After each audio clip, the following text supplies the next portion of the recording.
Alright, good evening everyone. Welcome to the channel. Today we're just taking a look at some Risk of Rain. The new 1.0 update just came out this morning.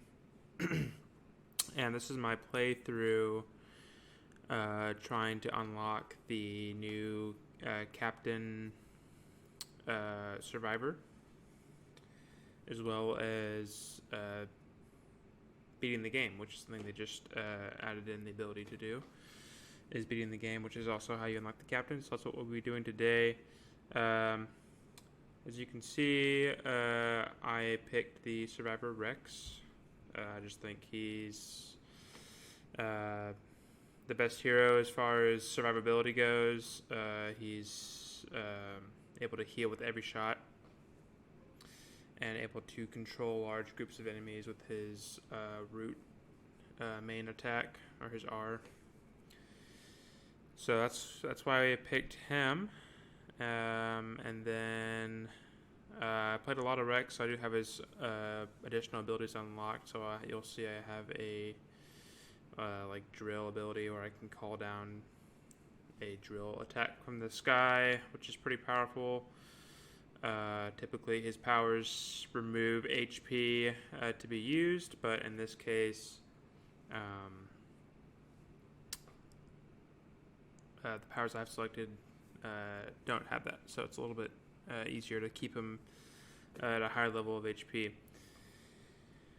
And let's see, this playthrough, at the video I have saved right here anyway, is about 48 minutes long, so we're going to be skipping through a lot of that to cut down on the video time. But I'll make sure and point out the key parts. Also, if you guys don't see in the top right, I do have the command artifact as well as the sacrifice artifact.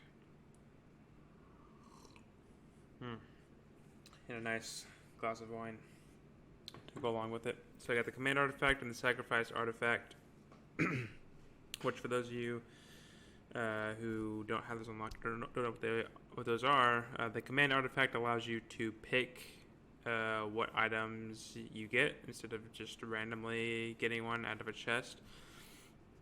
And then the sacrifice artifact makes it to where monsters drop items, but chests no longer spawn. So the combination, basically, monsters will occasionally drop items of a certain rarity, and then I can pick which items of those I want to pick. So it makes it a lot easier, and in my opinion, a lot more fun to play the game, because you can really focus on building the character how you want it, and focusing on builds that are really effective.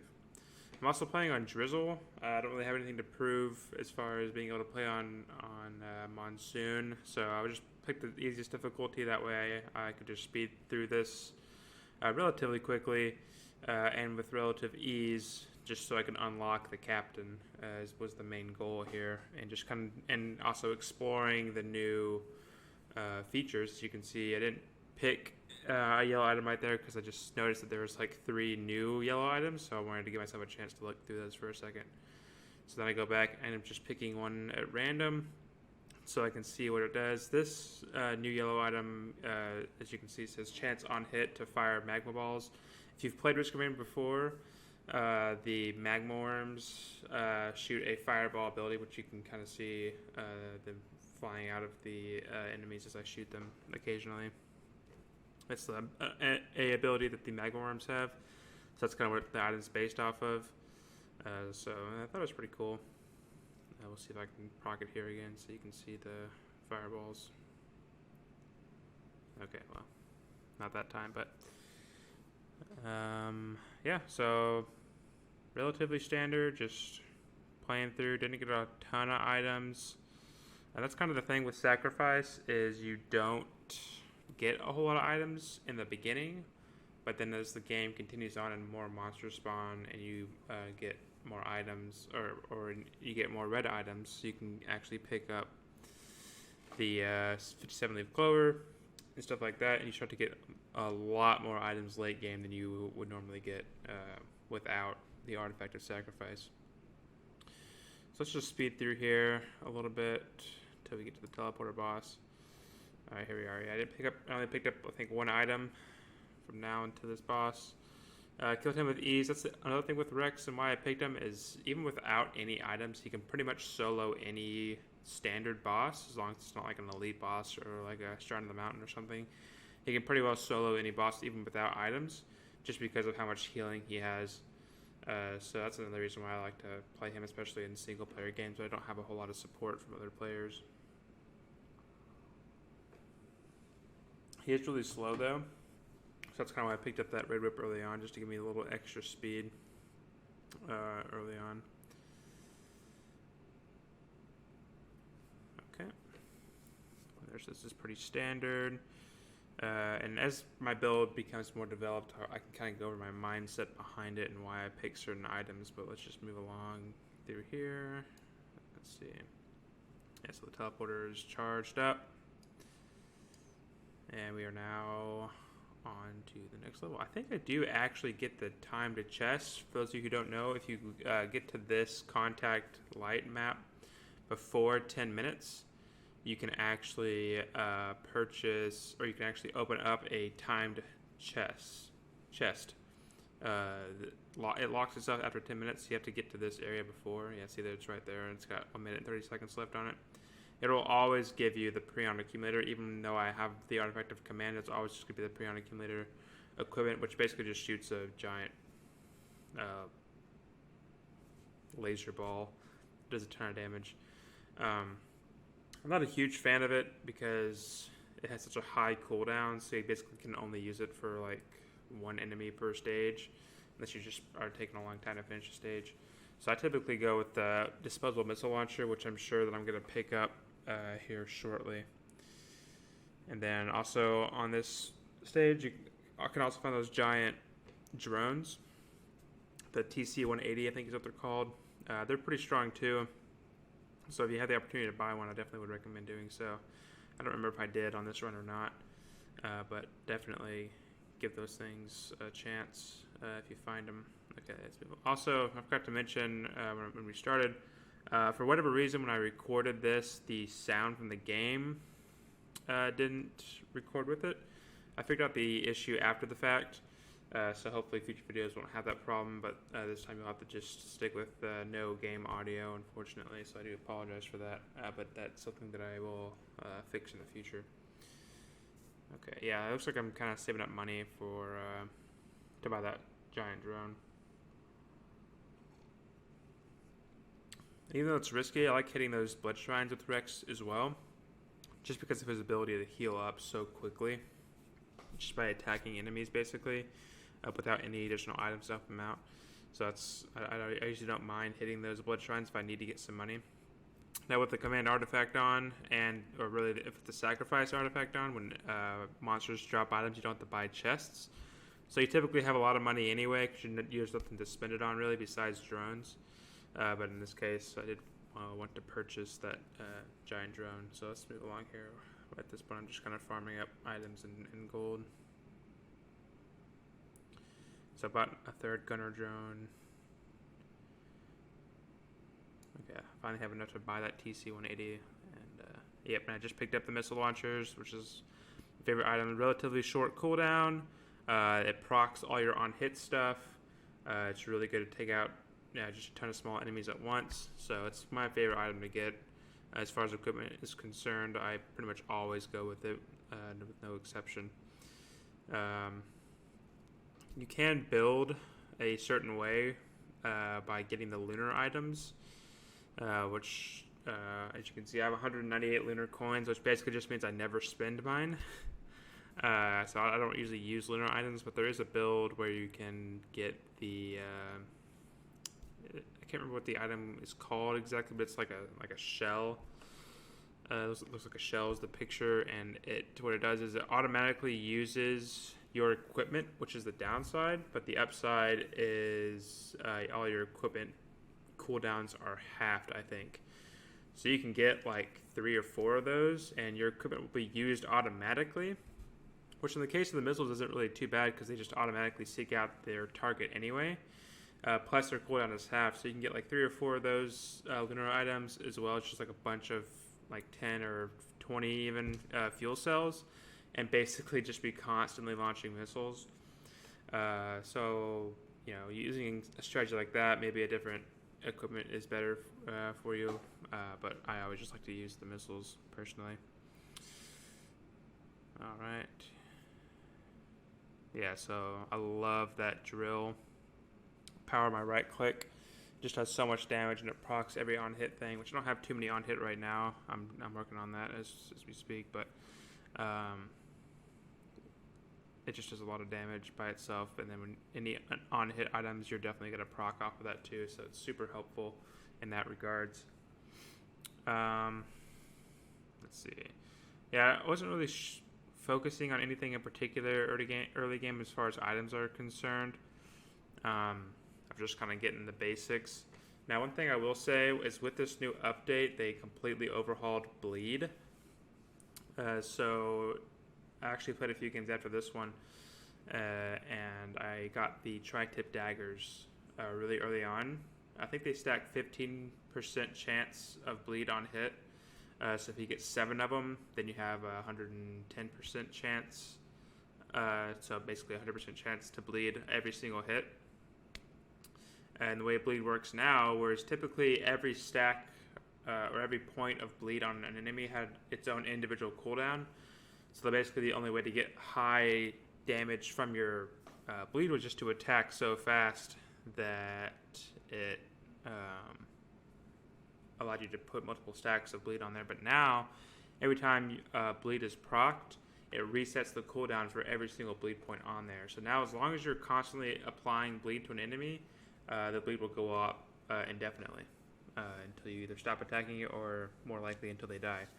So that's something I didn't really implement in this game until probably later on, but definitely something I recommend. It just helps you chew through bosses. It's just applying, hundreds of stacks of bleed on somebody. This is like my favorite map is Sirens Call, because you can break those eggs like you saw me breaking just a second ago. When you break enough of them, a control unit, I think is their name, will spawn. And when you kill him, he'll actually drop a red item, which is the rarest in the game, for every single player in the game. So if you have 4 people, it'll drop 4 items, just like the bosses do for the teleporter. Of course, in this case, I'm single player, so it'll just drop 1 for me. But it's really nice to just get that red item guaranteed here. So that's kind of what I'm looking for right now is the eggs to shoot. So let's skip along here for a second. Okay, yeah, see the alloy worship unit just spawned. Because I killed enough eggs, so now you can see it kind of over there. It's not a super hard boss fight. It's pretty easy to dodge most of his attacks. As long as you have stay away from a good distance, or at least have enough movement speed to be able to move out of the way. So yeah, I'm taking his health down pretty quickly here. It gets a little dicey towards the end. He'll start putting up a shield like that, which makes him invulnerable to damage for a brief time. But then you can just get right back to killing him. So again, I'm playing on Drizzle, so everything here is like super easy for the most part. Typically on Monsoon, this fight can take a long time. But again, this is where having 7 tri-tip daggers, so you're constantly applying that bleed. That's where this comes. That situation is where that comes in real handy, because you can just have a ton of stacks of bleed on him at all times and really wear down his health quickly. So yeah, as you can see, I got a red item. I didn't pick one immediately because I wasn't really sure what I wanted. If I was thinking clearly, I should get a 57-leaf clover to help spawn more enemies, but in this case, I went with the ceremonial dagger, which is always a good choice. Again, when you kill an enemy, a few daggers spawn. I think it's 3 daggers spawn, and they can all proc your on-hit stuff. So it's always a good choice. And then if those daggers then go and kill another enemy, then they spawn 3 daggers, and so it really can create a huge chain reaction of just daggers killing monsters, which create more daggers killing more monsters, and basically wiping out the entire map after you just killed one person. So it's pretty OP, or it can be, if you play it right and you have enough on-hit items to make the daggers be able to kill stuff. But yeah, So let's move along here, making sure we're keeping our time a little lower. So yeah, basically just killing enemies, getting items. Let's just go all the way through to the teleporter. So here we are on Sky Meadow, one of their newer maps they added a few patches ago when they added in all of the artifacts. This is where you want to go if you're trying to get your artifacts unlocked. You can see down in the bottom left there of my screen, you saw it for a second, there's a little platform area you see down there. That's where the artifact portal is. Now there's tablets hidden in just about every area, every map anyway. There's little tablets hidden that give you a combination to put into that computer down there that will then open up a portal to the artifact laboratory, so that you can unlock the artifact that corresponds to whatever combination you put in. I already got all my artifacts unlocked a while back, so I don't need to worry about that now. But you can see this is a new message that just came out today. It says the primordial teleporter aligns with the moon. So that basically just means the teleporter on this map is a little different now. It looks a little different, and it takes you to a whole new area, which we'll see here in just a second. And this is the first time that I played through this. I just wanted to play on Drizzle and see what the end of the game was like, how to get there, so that I could then unlock the captain. So that's kind of what I'm figuring out. I'm also experimenting with the new equipments, one of which is Forgive Me Please, which again, you just throw a doll and it repeatedly procs your on-hit stuff.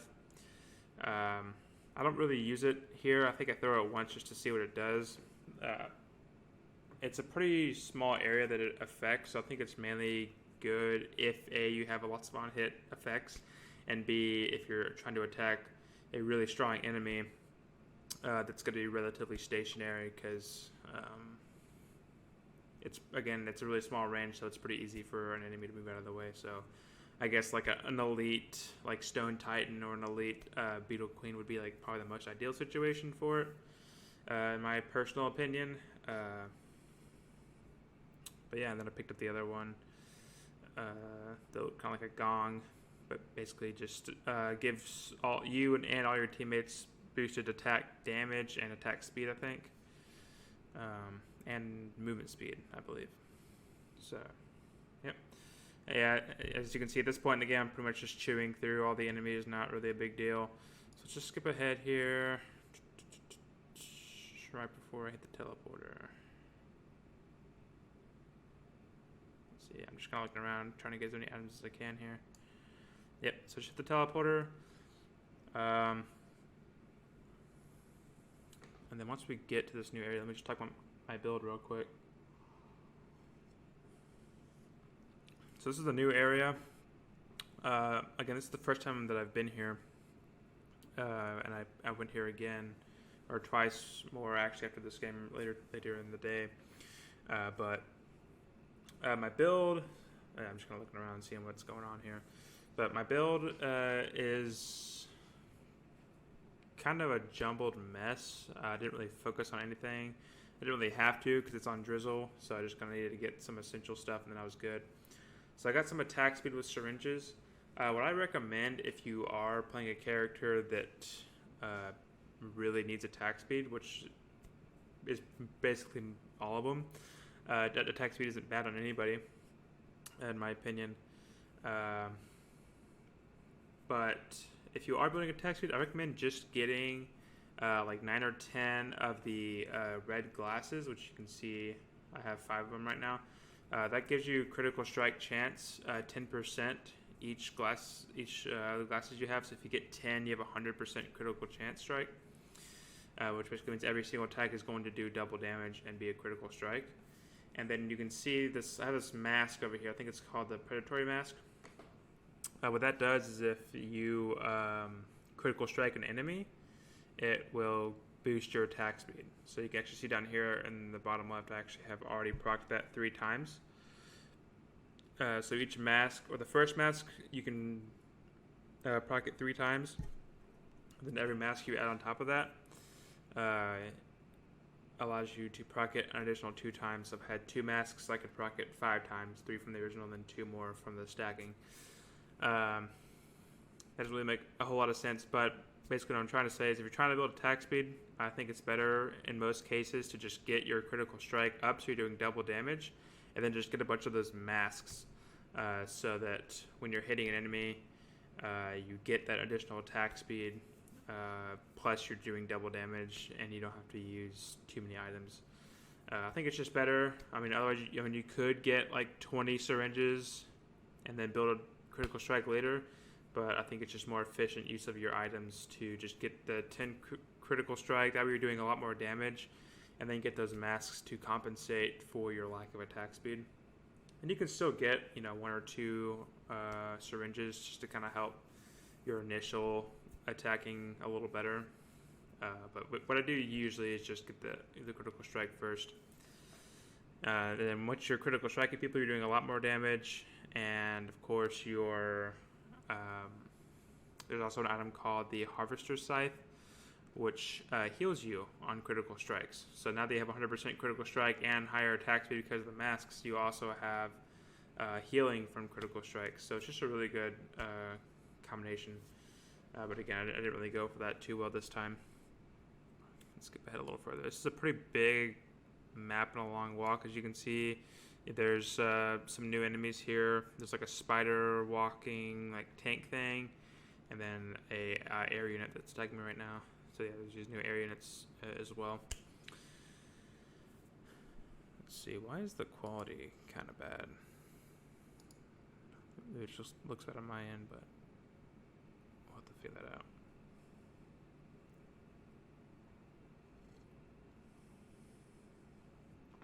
Oh well. But yeah, this is the new map that they added in. It's supposed to be on the moon, basically, and this is where you would go to end the game, to beat the game, really. Before, you had to just basically kill yourself at a obelisk to finish the game. And it was really anticlimactic, to say the least, and you had to do that on Monsoon to unlock any of the skins for your characters. But now you have the option to actually beat the game and have a final boss fight that's really cool, to not only have a more riveting end to your adventure, but also another option to unlock your skins besides just killing yourself at an obelisk. But yeah, so let's just skip ahead a little further here. It takes me a while to get there. I do recommend, if you're coming over here to this area and trying to beat the boss fight, to just get some movement speed and like a bunch of hapu feathers so that you can just get across this area a lot easier. I had a hard time maneuvering across the battlefield or this area because there's like a bunch of long jumps and just like weird things you had to get across. So movement speed and the ability to jump multiple times with hapu feathers would really help you out. Again, it took me like 20 minutes just to get through that area. So this is the final boss fight. I didn't really know what to expect, so I just started shooting the guy. I wasn't doing a whole lot of damage to him, but I did slow him on hit, so he couldn't really get to me very easily. And of course, I do have that root as well, which kind of held him in place for me. So yeah, I mean, yeah. So he jumps back over there. So just kind of skip this a little bit here. So yeah, bring down his health a little bit, and then yeah. So once you bring down his initial health bar, he disappears, and the new moon units spawn in to try and take you out. So that's what we're doing here. Where's there we go. So yeah, yep. Just finish off the last one, and then he should come back. Yep.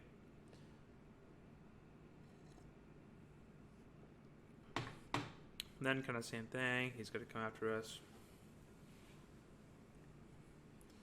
but we're not worried about it. Surprise enemy attack on the left side. Let's get forward a little bit here. I don't know what that pillar of magic behind him does. I tried to go into it in a later game, but it disappeared before I got there. So I'm not really sure what that's for. It looks like it kind of launches you up, but I was scared to check it out with this playthrough because I was so close of unlocking the captain. I just wanted to finish the boss fight off and not really do any more exploring to things that could potentially kill me. So I was just trying to finish this thing off.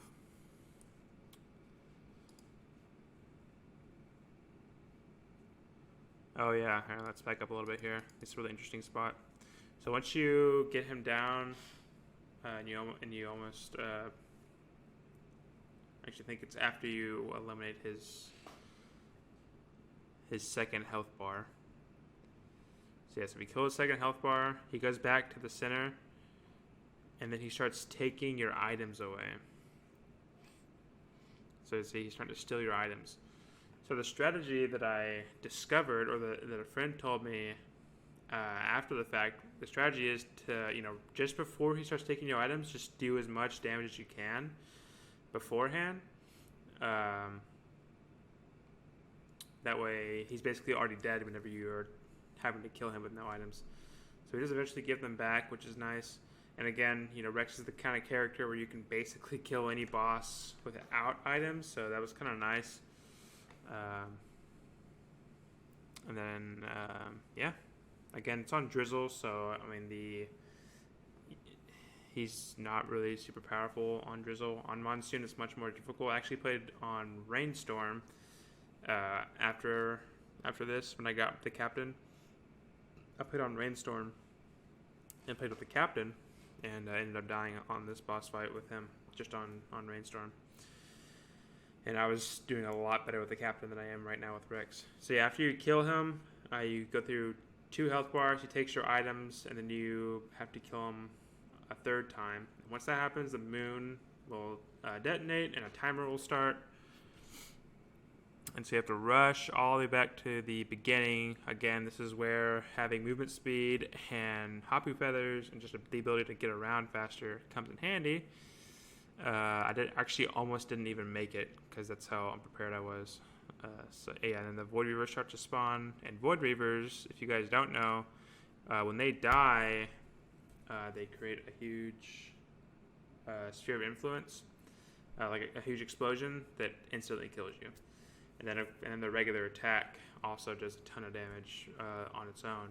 So they're pretty dangerous creatures, and this update today that came out, the 1.0 update, made them even stronger. So they're more accurate, they're more aggressive. So they can be really dangerous if you're not careful. All right. So yeah, I only got less than a minute left. I'm still not even there. I was kind of freaking out because I wasn't sure if I was gonna make it, but I ended up getting there on time. And yeah, as you get close, it just kind of fades out. You're good. So I got the achievement washed away, and then every time you beat the game, let's just watch the cutscene here.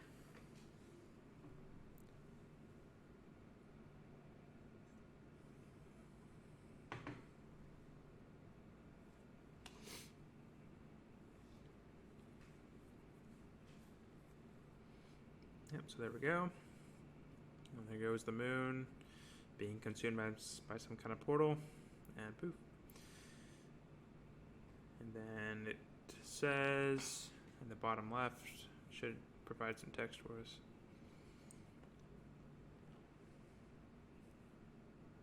Maybe. Here we go. And so it left, ready to grow into something more. So that's a message specific to Rex. Every character you beat the game with will have a different message, so feel free to explore that yourself. But yeah, so that's kind of how you would complete the game. I do recommend, if you're just trying to unlock the captain, just do a run like that where you're playing a character that you're familiar with, that you know you can do well with, and then just play on Drizzle to knock it out. Same thing, if you don't have the artifacts unlocked, just play on Drizzle, or get some friends together and maybe play on hard difficulty if you want to, and just get some stuff unlocked so you can have some more fun. And then, once you get some stuff unlocked, then you can start playing on Monsoon with some characters. So yeah, unlock the captain here. And see, I have all 16 artifacts unlocked. So now I can kind of mix and match my artifacts and play with my friends, and we can play on Monsoon and just have a good time because not really too worried about unlocking stuff. But yeah, the captain, he's pretty interesting. I'll probably release another video tomorrow or sometime in the future of some gameplay with the captain and how to unlock his abilities, which I unlocked all of them today actually. But yeah, that's how I completed. Let's just pause this. Not really doing anything. Yeah, okay, there we go. Yeah, so we have a skin you can unlock for him, and then 2 miscellaneous abilities. I won't really go into how he's played until later, but yeah, that's how you unlock him. You gotta get to, I think, stage 5. You can get to the Sky Meadows, as long as you don't do anything weird with portals, which you do, that's fine. But once you get to Sky Meadows, you want to just take the primordial teleporter, which will take you straight to the moon, beat the boss, and then escape before it explodes, and then you unlock the captain. And he's actually a really cool character. Rex used to be my favorite, maybe even the engineer. The engineer is just kind of fun because he's super OP. But the captain's probably one of my favorite characters now. So yeah, he's super awesome. Definitely recommend checking him out and getting him unlocked. Yeah, if you guys have any questions or comments, feel free to leave a comment down below, and like and subscribe for more content, and we'll see you next time.